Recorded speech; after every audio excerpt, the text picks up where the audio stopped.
Welcome to the Break Change Pod, where we're going to share stories and insights from global health and development.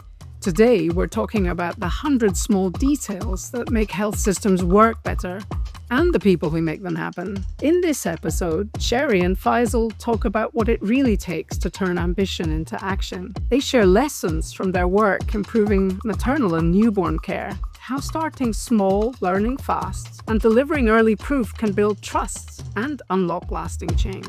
This is a conversation about leadership, persistence, and the power of getting 100 small details right. Over the last decade, Faisal, I think one of the pieces of work that Acasus has been involved in is in the space of mother and child care largely, and I think we kicked off that work first in 2014 in Punjab, Pakistan. And what was interesting was that while oftentimes there are these defined playbooks or a set of guides of what's best to begin with, when we started in Punjab, I think the government had a lot of plans, but what to do today so that we hit a milestone which is real for the chief minister in a month, so that real things for women and children improve on the ground in 6 months, felt fuzzy in the beginning. I wonder if you have any reflections of what the early days were like in terms of coming up with the defined set plan of actions for the government. Well, you were there in the early days anyway, or not that far after we started. But I think you're right. Like for immunization, where we do a lot of work, it's almost like an easier problem to solve. For mother and child health, I think it's clear that, hey, one of the most important metrics is skilled birth attendance, but the mechanism to actually drive it up across the large system is not straightforward or trivial. And to be honest, for us, I think it took some learning. And actually, my sense in those early days was, okay, we're quite clear on, hey, this is the metric that is most important, right? When a woman goes into labor and gives birth, it should be under the care of a medical professional. So that was easy. The figuring out how does the state provide that was difficult, because there were questions of, and actually in terms of how we tried to figure it out, I think, yes, sure, there was a little bit of research and looking at things under JPAL of what had worked in different countries, but there was also just engaging the government and understanding, okay, what are the different programs that exist and the different pilot programs that have been launched by partners or by government, and where do you see opportunity? And okay, let's give it a shot, right? And so I remember there were two, looking back, right, and that's been a while, two I remember that we put effort behind. One was this community midwife approach. The second was these 24/7 basic health units, to say there should be actually a facility that's open round the clock that a woman can go to and give birth. And I bet in those beginning days, the first one was more attractive, because if you think about the population, that's the thing that actually is super accessible, right? Is if there's a midwife in your village, whereas you have to worry about transport and everything else if you're trying to get to a health facility. But then we tried, right? We experimented with both, and we were very honest to measure what was the improvement. We tried several things actually to unlock both programs. And then it's just by looking to see, okay, which one is giving uplift, we said, okay, the 24/7 basic health units, that's the one where we're seeing traction. And then we did some math to say, okay, if you're to scale this and you want to make a real impact on the overall province, how many facilities would need to convert? How many deliveries would they need to do? So we did some math to say, okay, what is reasonable to expect, and would this be enough? And if it wasn't enough, we would have looked for an additional thing. So I think that was in the very early phases, right? And it's not like it happened over the course of a month, right? This is like the first 6 to 12 months of work. A lot of just piloting, learning, and then seeing, okay, what's working and how do we actually scale? Yeah.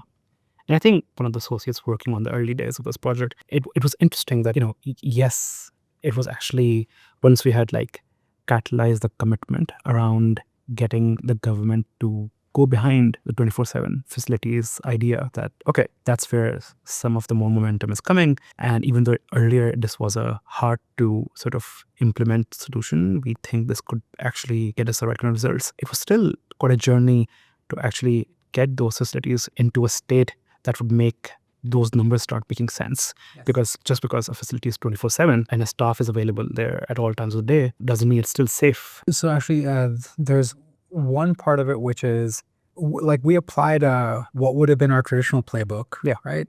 So let's monitor the facilities. Let's think of all the different things that need to be in place, and let's monitor them individually. And then, we'll do a weighted average. That's the score. And actually, we noticed two things. One is that, hey, the numbers look actually reasonably okay, right? When you average them out, they look reasonably okay. But when we looked at the performance of facilities in terms of, okay, how many women are actually coming to give birth, which is actually another way of saying how many women trust that if they come to a facility, they'll get appropriate care, that wasn't moving, right? Or it wasn't moving as much as we had wanted. And when we looked at at the level of individual facilities, we say, okay, sure, there are some that are actually working. There's some that aren't.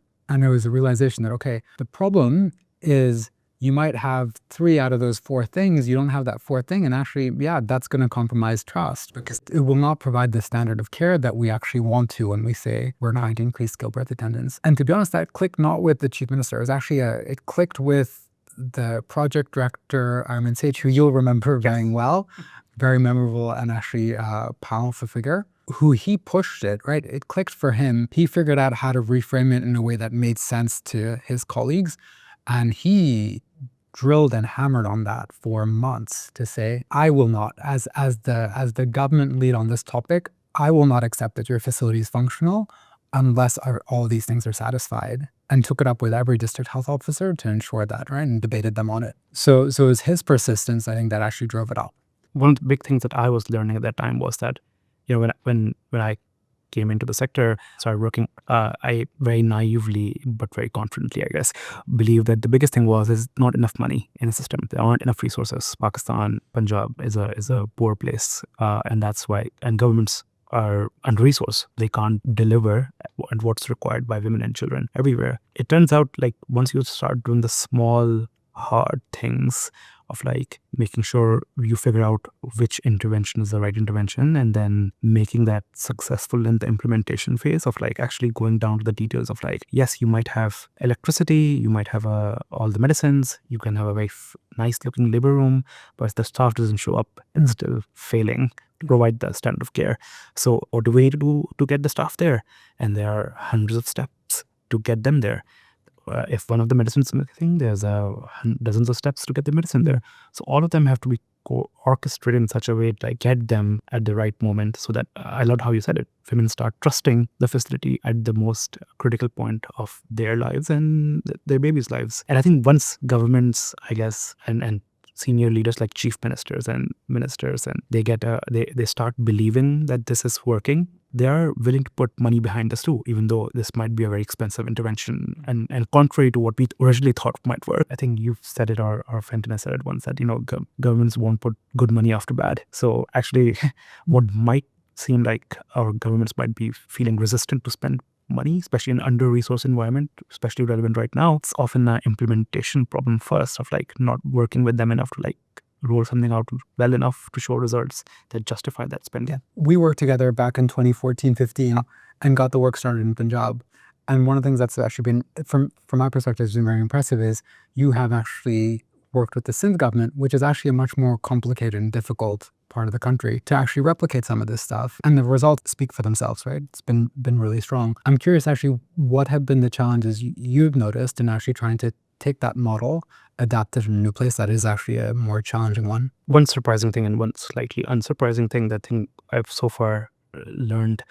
The unsurprising thing was, as was in Punjab, I guess, that governments knew things were bad. They knew labor rooms weren't as good as they would like to be. They knew that at the peripheries in rural and where women are actually need the care that they're currently not getting the most, facilities were essentially not able to provide the safety in which women will trust first for their antenatal checkups or for just general care, let alone deliveries.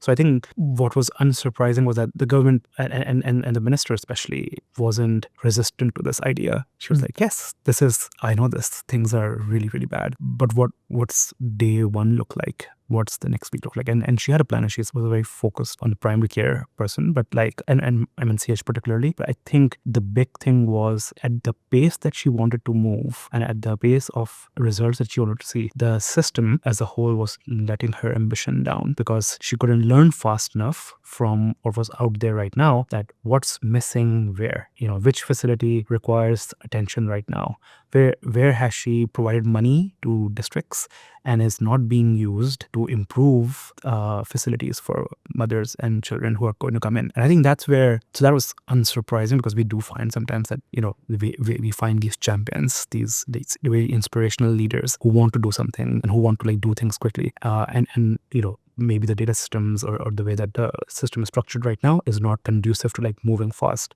I think what was surprising is that despite the complexity, how once we presented the right kind of solution which matched her ambition, I think how amenable she was to unlocking things. So when we came in, we had to figure out very quickly how to like use what's in the system right now. So we couldn't rely on, for example, there's a bank program to build a monitoring system. All right, let's look at existing bank programs inside the health system right now in Sindh and see if there are resources there that can be utilized to roll out this monitoring system very quickly. So I think it made us, the lack of like this external resource made it very difficult to actually move nimbly, quickly, but it did make us more disciplined and rigorous about looking at what's in the system. Yeah. So we used it very quickly and sharpened our focus. So like we couldn't immediately go into a massive intervention. We like let's start small very quickly, go to the minister every 2 weeks and show her some data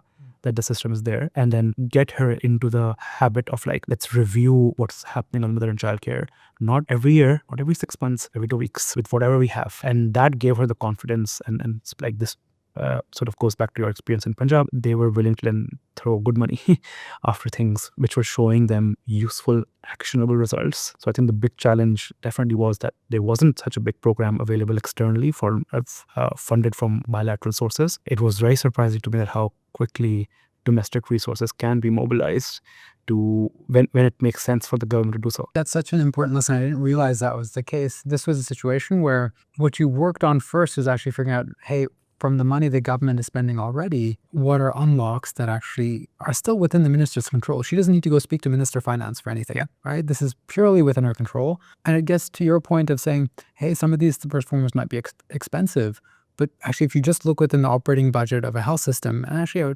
probably more broadly governments do spend a lot of money. It's not trivial, right? Just to get the basic things operating, but oftentimes it's still not resulting in the end impact, and it's actually relatively small tweaks that suddenly start to unlock them. So that actually, the fact that you did that is terrific. And I imagine that this is actually much more sustainable, right? And much more applicable across various sectors. It's particularly relevant now, obviously, right? Where donors are stepping back, for governments to realize that doesn't mean that their hands are tied. Or that doesn't mean that they should be prevented from thinking aspirationally of what they could do in MNCH or in other areas. So I really like that idea. Government spend a lot of money. Government spent almost 2/3 of their budgets on employee salaries and pensions, and then further like 10% on like getting medicines out there. So the bulk of the budget is already being spent, and yet it's not showing up in the facilities. So the monitoring system might sometimes see like a luxury that needs like this big external funding to come in. But in Sindh, for example, the government uses its own resources from the beginning. Sustainability is built in from the beginning. They use their own money to launch this system, which costs less than 0.05 of the health budget, and lets them have visibility over the rest, 99.95% of the budget. That monitor goes, sees if the doctor shows up that the government has already paid for, but the medicines are at a facility that the government has already paid for. So yeah, it's often, especially relevant for this time when resources are being cut and we have to be more disciplined about these things, leaner about these things. It's fertile ground for us to also be creative when these things happen, and to have the hard conversations on, well, actually, certain things are not luxuries, and certain things we can mobilize indigenously and then get them going very quickly. If I think about government reforms, and this is a difficult government reform, there are a variety of roles you need, right? You need someone to have that unreasonable aspirational target. And if that's us, sometimes we should do that. If that's a chief minister, a minister, amazing, they should do that. Because someone needs to actually set a vision and say like, no, what exists today is unacceptable. We have to do better. So someone has to play that role. So it's not necessarily a mistake. There is a second part, which is say, okay, once you've actually lit that fire and motivated someone to take a step, to be able to create a world where you actually can see progress. Now, that progress can be a variety of ways. It can either be pick a subset and say, okay, let us fix it on either a smaller scale. For us in Punjab, it was to say, okay, we're not going to fix the entire system overnight, but we will start with 200. We will look at these 200. We will fix these 200 facilities. Once we fix the 200, we're going to come back and ask you for another 500 facilities that need to be upgraded, right? So it is like making it bite-sized and actually having proof points of success that people can then rally around and then say, okay, we're seeing improvement. Yes, let's do more. That's one point in terms of how you sequence the work. There's a second part, which I think is important for your minister, right, is to say, okay, yes, the aspiration is there. Here is actually the journey we're going to go on, right? And set reasonable expectation for her, but equally for the various districts in the province to say you're not going to expect them to go from here to here immediately, right? Maybe for a better district, you will expect them to move quite quickly. But for districts that have historically been underprivileged and have been under-resourced and don't have the infrastructure, they will have actually their own path and journey that will still be a significant improvement, but they will not reach the same as the best performing. And that's really important to actually lay out, right? So that there is a reform path for every location that results in improvement. And to be honest, the lowest ones will have the biggest improvement, but they will not necessarily all get to the same standard at the end. That's okay, right? Like it takes time for the improvements to manifest. The other thing that I think that you're also pointing that's actually really important is with any reform, and we found these people in Punjab, and I'm sure you must have found them in Sindh equally, right? With any reform, you have someone who's playing that role of a champion, right? And who's creating space. And then one of the things that actually is like, to be honest, is so satisfying when it works, right?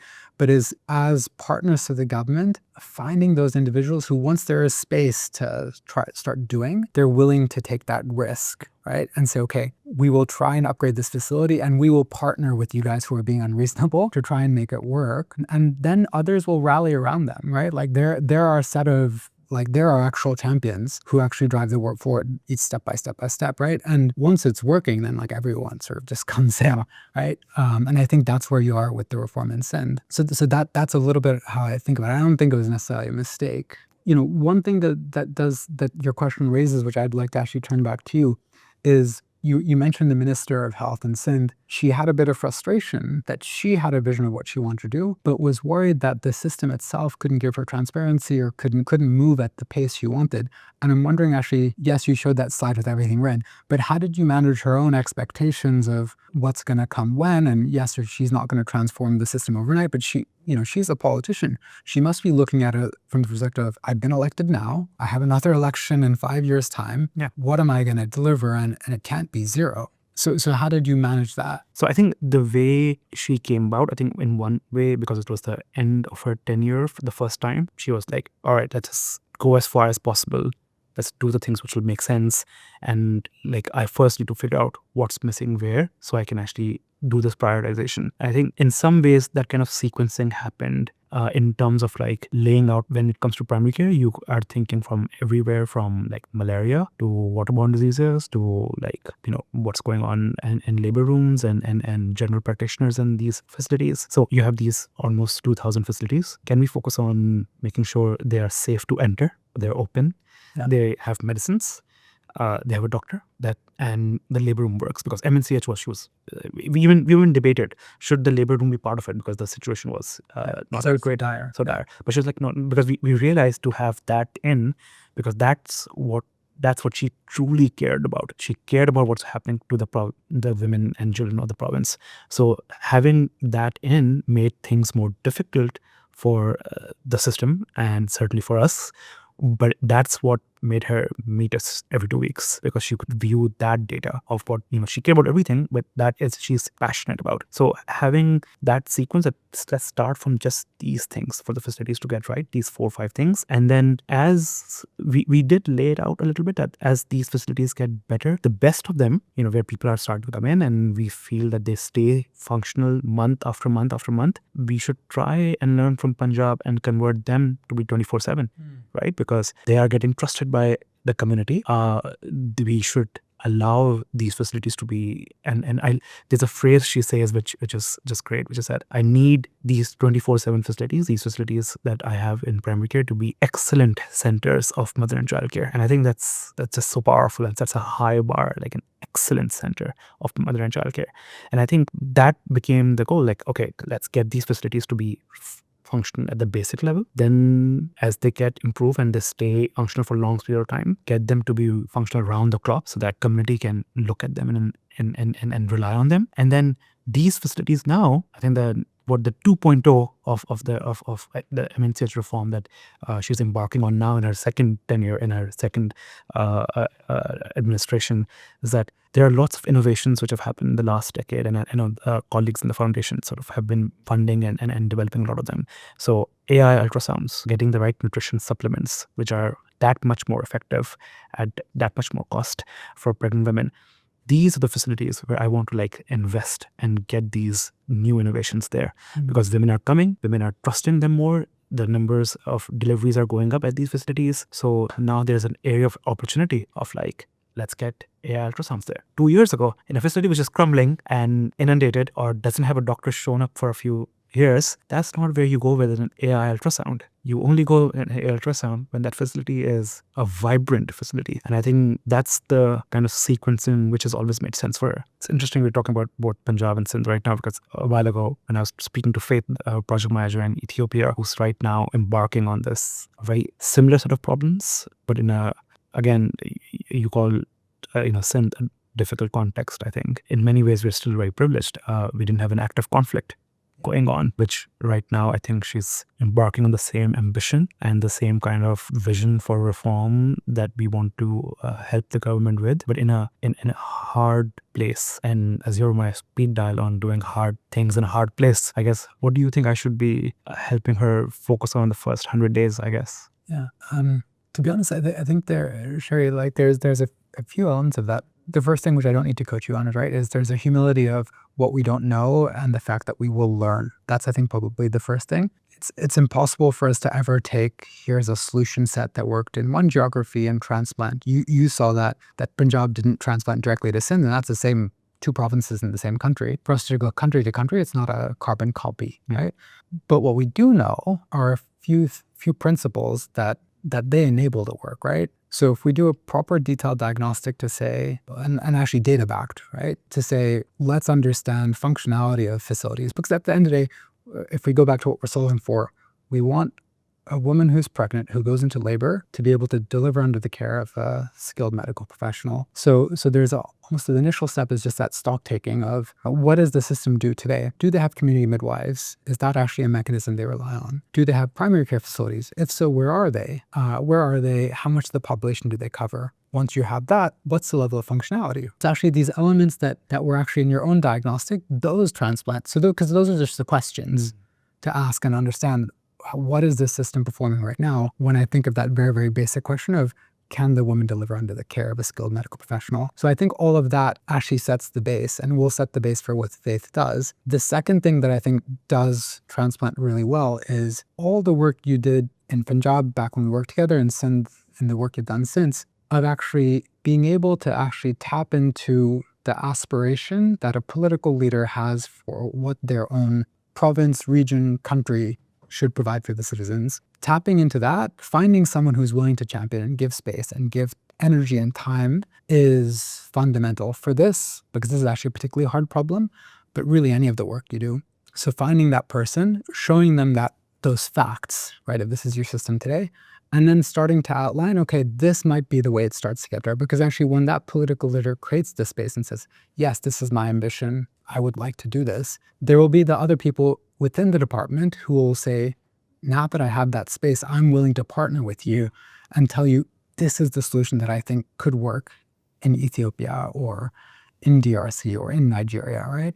And like, we will learn from them and figure out what's the mechanism to scale. In Pakistan, it has been 24/7 facilities. It may not be, to be honest, in every geography.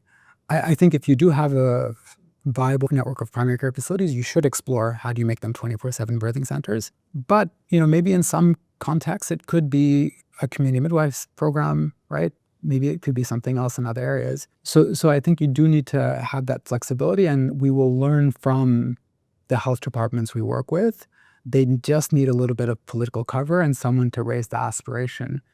And one thing I think that I've learned in our conversation today, which I think we should absolutely cascade to places like Ethiopia and others, especially in the current context, is this mindset of you do not need to wait for a donor to do these things. You are funding a health system and a health minister has a large budget at play. It will feel inadequate to the need, for sure, and it is. But it is not trivial, and they can actually make meaningful big gains just by unlocking efficiencies in it, because they are putting a lot of money into the system, but they're actually getting very little outcome on the other side. Actually, if you can figure out how to highlight what you did in these early days on just the public financial management and saying, okay, this is from your own resources, what you can do, that's actually a really important thing for Faith to bring to Ethiopia, but to other countries also, because countries will need to look at what they can do from their own pockets. And I think on maternal and child health, that is not like, you will find people passionate about it, right? That is a need that is truly global and is not imposed by any donor. It will just, it needs to be served. So I think it's a prime one where they should be self-financing. That was Sherry and Faisal on 100 Small Details. Their story reminds us that transformation rarely starts with a grand plan. It grows from small, steady loops of learning, trust, and persistence that build momentum over time. If you enjoyed this conversation, subscribe for more episodes that explore how we're supporting the government to make health systems work better, one small detail at a time.